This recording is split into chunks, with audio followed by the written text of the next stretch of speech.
One of my favorite stories is when JFK went to go visit the NASA Space Center, and he saw a janitor holding a broom, and he asked him what he was doing, and the janitor replied, "Mr. President, I'm helping put a man on the moon."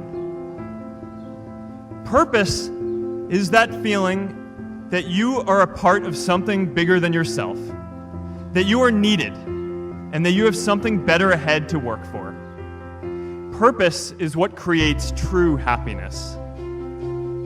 Every generation has its defining works. More than 300,000 people worked to put that man on the moon, including that janitor.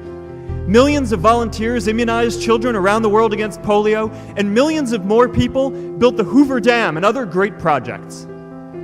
And now it's our generation's turn to do great things. Now I know, maybe you're thinking, I don't know how to build a dam. I don't know how to get 1 million people involved in anything. Well, let me tell you a secret. No one does when they begin. Ideas don't come out fully formed. They only become clear as you work on them. You just have to get started.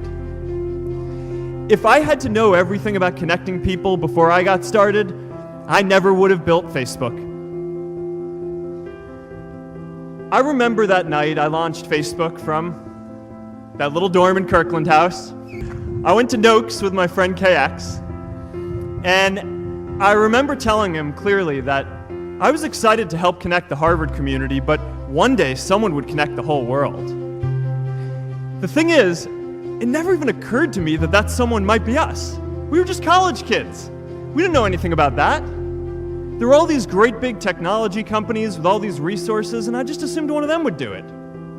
But this idea was so clear to us that all people want to connect.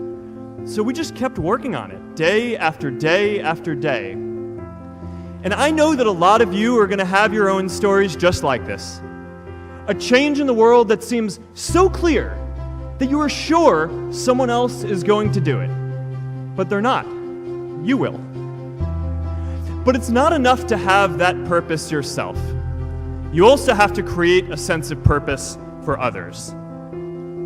Anyone working on a big vision is going to get called crazy, even if you end up right.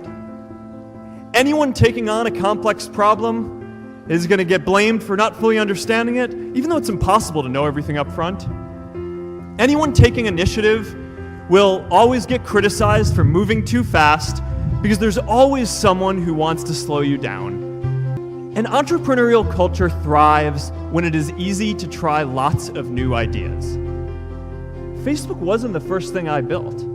I also built chat systems and games, study tools and music players, and I'm not alone. J.K. Rowling got rejected 12 times before she finally wrote and published Harry Potter. Even Beyoncé had to make hundreds of songs to get Halo. The greatest successes come from having the freedom to fail.